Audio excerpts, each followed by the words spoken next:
Hello గురు. రోజులాగే ఈరోజు కూడా సక్సెస్ఫుల్గా మొత్తం వేస్ట్ చేసి ఒక మంచి బ్యూటీ స్లీప్ వేద్దామని ఇలా పడుకున్నా అలా కాల్ వచ్చింది. ఎవడ్రా బాబు ఈ టైంలో అని అనుకుంటే ఇంకెవరు, మన దోస్తుగాడు. ఏమైందిరా ఇప్పుడు కాల్ చేసావంటే నిద్ర రావట్లేదు అన్నాడు.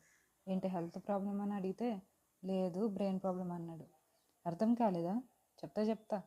పొద్దున్నే టైం తప్పకుండా సూర్యుడు ఎలా ఉదయిస్తాడు, సేమ్ అలానే నైట్ పడుకునే ముందు ఓవర్ థింకింగ్ కూడా టైం తప్పకుండా మన బ్రెయిన్లో చిరంజీవి గారిలాగా హుక్ స్టెప్స్ వేస్తుంది. కానీ ఇలా ఎందుకు? మ్యాక్సిమం ఇలా నైట్ టైమే అవుతుంది. బట్ వైరా అంటే పగలు ఫోన్, వర్క్, రీల్స్ అని మెదడుని ఫుల్ బిజీలో పెడతాం కదా. కానీ రాత్రి పడుకునేటప్పుడు ఫోన్ అయితే సైలెంట్లో పెడతాం, కానీ బ్రెయిన్ నోటిఫికేషన్ మూడు ఆన్లో ఉంటుంది. మనకి ఎప్పుడెప్పుడో గుర్తొస్తాయి. లైక్ 2017లో చెప్పిన డైలాగు, ఈరోజు వాడెవడో ఎందుకు అలా చూశాడు అనుకుని, లేకపోతే ఫ్యూచర్ ఏమైపోతుందో అని భయాలు, అలాగా మొత్తం పెండింగ్ ఫైల్స్ అన్నీ ఓపెన్ అవుతాయి. సైకాలజీ చెప్పేది ఏంటంటే డిస్ట్రాక్షన్స్ పోయినప్పుడు బ్రెయిన్ ఇన్కంప్లీట్ థాట్స్ని టార్చర్ లాగా రీప్లే చేస్తుంది. అందుకే నిద్ర రాదు.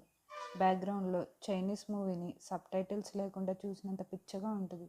So good distractions can help you to get out of it. ఓకేనా?